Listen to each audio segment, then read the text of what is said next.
دی debate میں خوش آمدید۔ آج ہم قرآن مجید کی ان لازوال داستانوں میں سے ایک پر نظر ڈال رہے ہیں جو نسل در نسل انسانیت کو جھنجھوڑتی رہی ہیں۔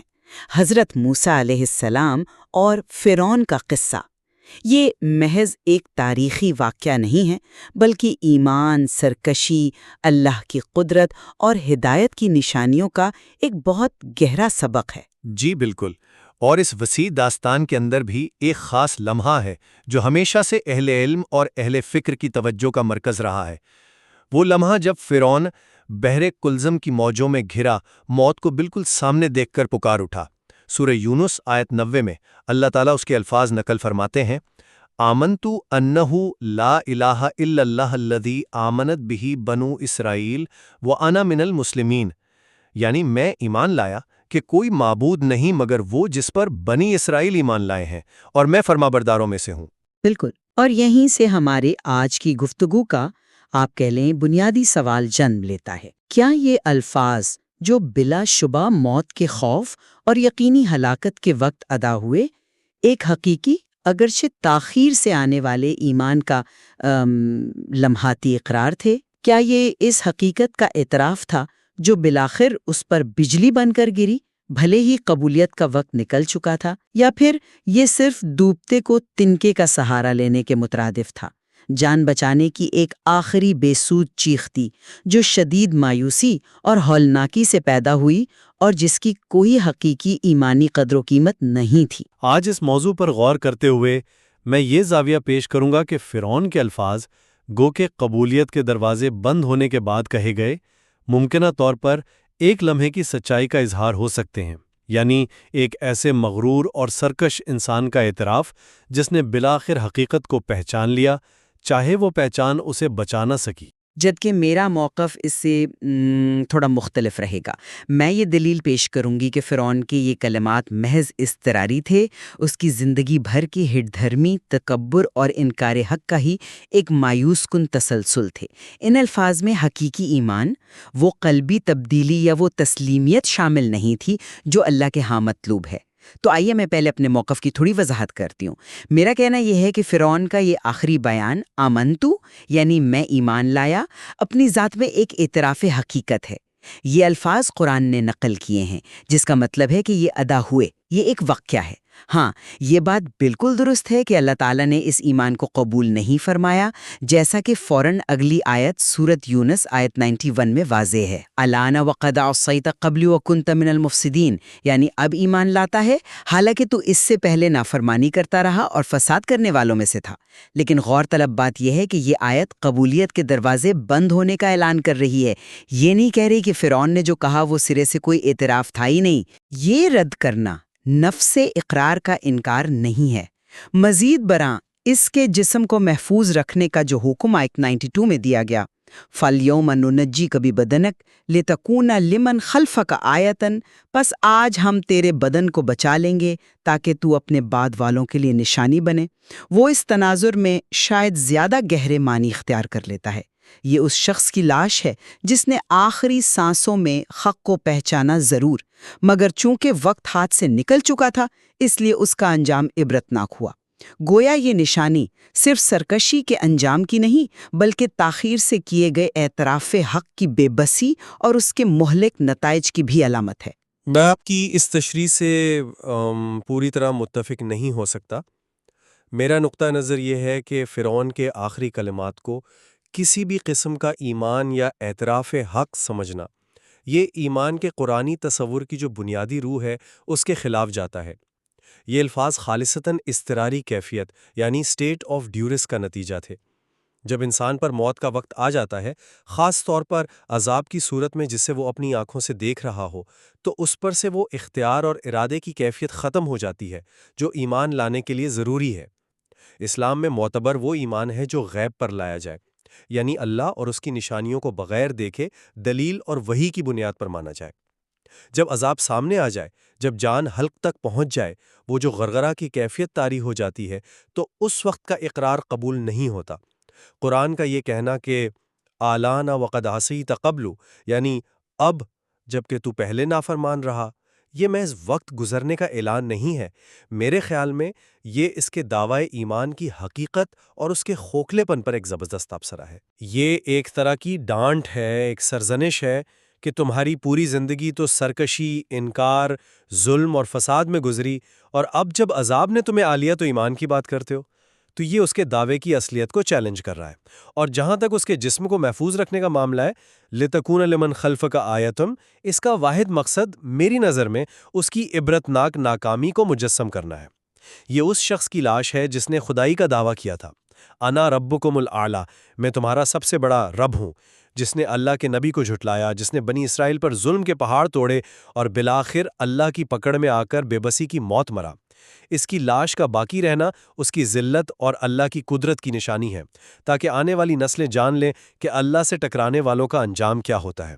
اس کا اس کے آخری الفاظ سے کوئی پازیٹیو تعلق جوڑنا میرے نزدیک آیت کے مقصد کو کمزور کرنا ہے۔ اچھا، آئیے اس پہلے نقطے پر تھوڑی مزید بات کرتے ہیں۔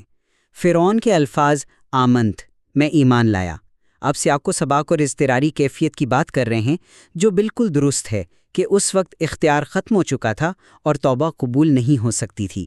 لیکن کیا یہ ممکن نہیں کہ زبان سے نکلے ہوئے یہ الفاظ چاہے قبولیت کے لائق نہ ہوں، پھر بھی ایک ذہنی تبدیلی، ایک ادراک حقیقت کی عکاسی کرتے ہوں؟ یعنی وہ لمحہ جب سارے پردے ہٹ گئے، جب اسے یقینی طور پر معلوم ہو گیا کہ موسیٰ حق پر تھے اور وہ خود غلطی پر تھا، تو اس نے اس حقیقت کا اظہار کر دیا۔ یہ ایمان مقبول نہ صحیح، مگر کیا یہ ایک طرح کا اعتراف شکست، ایک طرح کا حقیقت کو تسلیم کرنا نہیں تھا؟ ایک لمحاتی ہی صحیح، مگر سچائی کا سامنا تو تھا۔ میں سمجھتا ہوں کہ یہاں حقیقت کو تسلیم کرنے اور ایمان لانے میں فرق کرنا بہت ضروری ہے۔ دیکھیں، جب عذاب سامنے ہو تو حقیقت تو ہر کافر پر آشکار ہو ہی جاتی ہے۔ قرآن میں آتا ہے کہ مرتے وقت فرشتے کافروں کی روح قبض کرتے ہوئے انہیں مارتے ہیں اور کہتے ہیں عذاب چکھو۔ اس وقت تو سب کو حقیقت معلوم ہو جاتی ہے، لیکن اس جبری علم یا مشاہدے کو وہ ایمان نہیں کہا جا سکتا جو نجات کا باعث بنے۔ یہ تو بالکل ایسے ہی ہے جیسے کوئی مجرم رنگے ہاتھوں پکڑا جائے اور پھر اقرار جرم کر لے۔ کیا اس اقرار جرم کی کوئی اخلاقی قدر ہوتی ہے؟ نہیں۔ فرعون کے الفاظ بھی اسی طرح کے تھے۔ یہ دل کی تبدیلی نہیں تھی، یہ روح کا جھکاؤ نہیں تھا، یہ صرف ناگزیر انجام کو دیکھ کر نکلی ہوئی ایک بے بس چیخ تھی۔ اس لیے اسے لمحاتی سچائی کا اظہار کہنا بھی میرے خیال میں ان الفاظ کو ایک ایسی مثبت رنگت دینا ہے جس کے وہ شاید مستحق نہیں۔ ایمان ایک قلبی عمل ہے جو اختیار کے ساتھ کیا جائے، نہ کہ مجبوری میں زبان سے ادا کیے گئے چند الفاظ۔ آپ کی بات میں وزن ہے کہ ایمان مقبول اور جبری اعتراف میں فرق ہے، لیکن آئیے دوسرے نقطے کی طرف بڑھتے ہیں جو شاید اس بحث کو مزید واضح کرے۔ اللہ تعالیٰ کا جواب الا نہ وقد عصیت قبل وکنت من المفسدین، آپ اسے سرزنش اور دعوے کی اصلیت پر سوال قرار دے رہے ہیں۔ میں اسے تھوڑا مختلف زاویے سے دیکھتی ہوں۔ کیا یہ آیت فرعون کے آمنتو کہنے کے بعد نہیں آئی؟ کیا یہ اس کے کہے ہوئے الفاظ کا براہ راست جواب نہیں؟ یعنی اللہ تعالیٰ اس کے الفاظ کو سن رہے ہیں، انہیں اکنالج کر رہے ہیں، اور پھر جواباً فرما رہے ہیں کہ اب نہیں، کیونکہ تمہارا ماضی اس کے برعکس ہے۔ یعنی اقرار سنا گیا لیکن قبول نہیں کیا گیا، وجہ ماضی کا کردار اور وقت کا گزر جانا ہے۔ یہ رد کرنا اس بات کو تسلیم کرنے کے بعد ہے کہ اقرار کیا گیا تھا۔ اگر اقرار سرے سے بے معنی ہوتا تو شاید جواب کچھ اور ہوتا، یا شاید ذکر ہی نہ ہوتا۔ میں آپ کے اس نقطے کو سمجھتا ہوں کہ آیت کا سیاق و سباق بظاہر ایک جواب لگتا ہے، جی، لیکن میرے نزدیک یہ جواب تصدیق کے بعد تردید والا نہیں ہے، بلکہ ایک ایسی فوری اور قطعی تردید ہے جو دعوے کی بنیاد ہی کو ختم کر دیتی ہے۔ غور کریں، اللہ تعالیٰ صرف یہ نہیں فرما رہے کہ بھئی دیر ہو گئی، بلکہ فوراً اس کی پوری زندگی کا خلاصہ بیان کر رہے ہیں۔ وقد عصیت قبل وکنت من المفسدین، حالانکہ تجھ سے پہلے نافرمانی کرتا رہا اور تو فسادیوں میں سے تھا۔ یہ محض وقت کا مسئلہ نہیں ہے، یہ کردار کا، نیت کا اور پچھلے اعمال کا مسئلہ ہے۔ یہ ایسا ہے جیسے کہا جا رہا ہو، تمہارے منہ سے ایمان کی بات، تم جو سراپا فساد تھے، تمہارا یہ دعویٰ تمہارے ماضی کی روشنی میں بالکل بے وقت ہے۔ تو یہ ایکنالجمنٹ ایک طرح سے ریٹوریکل ہے، یعنی اس کے الفاظ نقل کر کے فوراً ان کی بے حیثیتی واضح کی جا رہی ہے۔ یہ اس کے دعوے کو وزن دینے کے بجائے اس کا وزن بالکل صفر کر رہا ہے۔ یہ ایک طرح سے اس کے آخری عمل کو بھی اس کی باقی زندگی کے گناہوں کے تسلسل میں ہی رکھ رہا ہے۔ یہ واقعی ایک اہم نقطہ ہے کہ آیت میں ماضی کے کردار پر شدید زور ہے۔ اچھا، اب تیسرے پہلو کی طرف آتے ہیں جو اکثر زیر بحث رہتا ہے، فرعون کے جسم کو محفوظ رکھنے کا مقصد، لِتَكُونُ لِمَنْ خَلْفِكَ آیَةً، تاکہ تو اپنے بعد والوں کے لیے نشانی بنے۔ اگر ہم ایک لمحے کے لیے یہ فرض کریں کہ اس نے آخری وقت میں حقیقت کا اعتراف کیا تھا، تو کیا یہ نشانی زیادہ گہری اور عبرت انگیز نہیں بن جاتی؟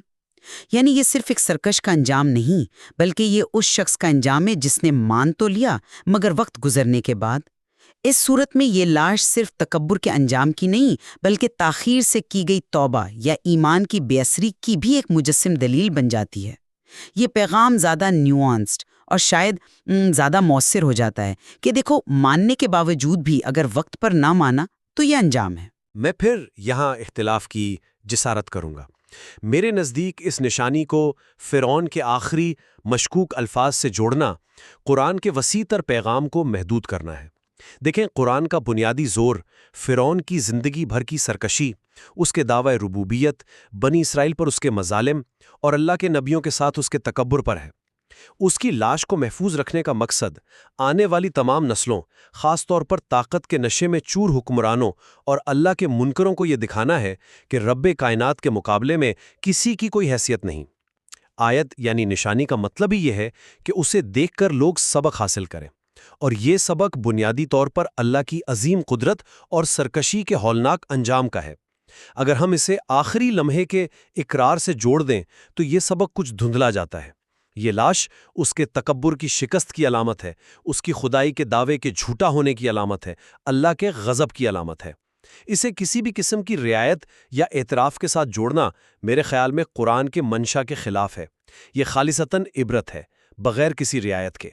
آپ کا استدلال مضبوط ہے کہ قرآن کا زیادہ زور اس کی زندگی بھر کی سرکشی پر ہے، لیکن ایک آخری نقطہ جو شاید میرے موقف کو کسی حد تک تقویت دے۔ فرعون نے حضرت موسیٰ علیہ السلام کے واضح معجزات جیسے عصا کا سانپ بننا، ید بیضا، پھر وہ قحط سالی، ٹڈی دل، مینڈک، خون وغیرہ 9 واضح نشانیاں تھیں۔ ان سب کو بار بار محض جادو کہہ کر رد کیا، یہاں تک کہ جب اس کے اپنے تربیت یافتہ جادوگر سجدے میں گر گئے اور ایمان لے آئے، تب بھی اس نے اسے سازش قرار دیا اور انہیں عبرتناک سزا دی۔ اس سارے پس منظر کو ذہن میں رکھتے ہوئے کیا یہ ممکن نہیں کہ جب اس نے سمندر کو اپنے سامنے پھٹتے دیکھا، ایک خشک راستہ بنتے دیکھا، بنی اسرائیل کو سلامتی سے گزرتے دیکھا، اور پھر وہی سمندر اپنی پوری ہیبت کے ساتھ خود اس پر اور اس کی طاقتور فوج پر بند ہوتے دیکھا، تو یہ تجربہ پچھلے تمام معجزات سے کیفیت میں مختلف تھا؟ کیا یہ ممکن نہیں کہ یہ وہ ناقابل تردید وہ براہ راست خدائی مداخلت تھی جس نے ایک لمحے کے لیے ہی صحیح اس کے ذہن سے وہ جادو والی تعویل کو نکال دیا ہو اور اسے حقیقت کا سامنا کرنے پر مجبور کر دیا ہو؟ ایک ایسا لمحہ جب انکار کی کوئی گنجائش ہی نہ بچی ہو۔ میں یہ تسلیم کرتا ہوں کہ سمندر کا پھٹنا اور پھر غرق کرنا ایک غیر معمولی اور یقیناً ہولناک واقعہ تھا، لیکن کیا یہ واقعہ فرعون جیسے پکے منکر اور متکبر شخص کے دل کو بدلنے کے لیے کافی تھا؟ ہمیں یہ نہیں بھولنا چاہیے کہ اس نے 9 واضح نشانیاں دیکھی تھیں، جن میں سے ہر ایک اپنی جگہ اللہ کی قدرت کا زبردست مظہر تھا۔ اس نے جادوگروں کا ایمان لانا دیکھا، جو خود اس کے نظام کا حصہ تھے اور جادو کی حقیقت کو خوب سمجھتے تھے۔ جب وہ پکار اٹھے کہ ہم تو رب العالمین پر ایمان لائے جو موسیٰ اور ہارون کا رب ہے، تو یہ فرعون کے لیے سب سے بڑا جھٹکا ہونا چاہیے تھا، مگر اس نے اسے بھی جھٹلا دیا۔ تو جس شخص کا انکار اتنا گہرا ہو، جس کا تکبر، کبر اس کی رگ رگ میں سرایت کر چکا ہو، کیا یہ قرینِ قیاس ہے کہ وہ آخری لمحے میں جبکہ موت بالکل سامنے ہے مخلصانہ طور پر ایمان لے آئے گا؟ میرے خیال میں اس کے آخری الفاظ بھی اسی شکست خوردہ تکبر کا اظہار تھے، ایک آخری بے وسی کی کوشش کہ شاید وہ خدا جس کو میں نے ساری زندگی جھٹلایا اب مجھ پر رحم کھا لے۔ یہ امید یا خوف کی صدا ہو سکتی ہے، مگر حقیقی قلبی ایمان کی نہیں، جو ایک مکمل رویے کی تبدیلی کا نام ہے۔ اس کے مقابلے میں ان جادوگروں کا ایمان دیکھیں جنہوں نے فرعون کی دھمکیوں کے باوجود کہا جو تو کرنا چاہتا ہے کر لے، تو زیادہ سے زیادہ اسی دنیا کی زندگی کا فیصلہ کر سکتا ہے۔ یہ ہے ایمان۔ فرعون کے الفاظ میں وہ گہرائی اور وہ سچائی نظر نہیں آتی۔ آپ نے جادوگروں کے ایمان کا موازنہ پیش کر کے ایک بہت اہم نقطہ اٹھایا ہے۔ واقعی ان کے ایمان اور فرعون کے آخری الفاظ میں زمین آسمان کا فرق نظر آتا ہے۔ تو اس ساری گفتگو کا خلاصہ یہ ہے کہ فرعون کے آخری الفاظ کی تشریح میں اختلاف کی گنجائش موجود ہے۔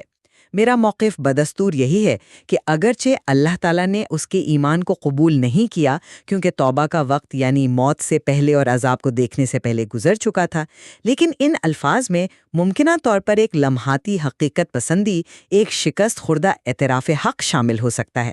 اور یہ امکان اس واقعے کو محض ایک ظالم کے انجام سے بڑھ کر ایک پیچیدہ انسانی المیہ بناتا ہے، جہاں سچائی کا ادراک ہوا مگر بے وقت۔ اور میری حتمی رائے یہی ہے کہ فرعون کا انجام اور اس کے آخری کلمات قرآن کے وسیع تر پیغام کی روشنی میں اس بات کی ایک واضح اور غیر مبہم مثال ہیں کہ زندگی بھر کی سرکشی اور انکار کے بعد آئین عذاب کو دیکھ کر کیا گیا کوئی بھی اقرار اللہ کے ہاں رائے گاں ہے۔ اصل قدر اس ایمان کی ہے جو انسان اپنے ہوش و حواس، اختیار اور مہلت کے وقت میں غیب پر یقین رکھتے ہوئے لاتا ہے۔ فرعون کی لاش کا محفوظ رہنا اسی اصول کی ایک دائمی مجسم یاد دہانی ہے۔ یہ سرکشی کے انجام کی نشانی ہے، تکبر کی شکست کی نشانی ہے، نہ کہ کسی آخری لمحے کے مشکوک اور غیر مقبول اقرار کی۔ بلا شبہ قرآن مجید کا یہ واقعہ اتنا گہرا اور پرمعنی ہے کہ اس پر غور و فکر کے دروازے ہمیشہ کھلے رہتے ہیں۔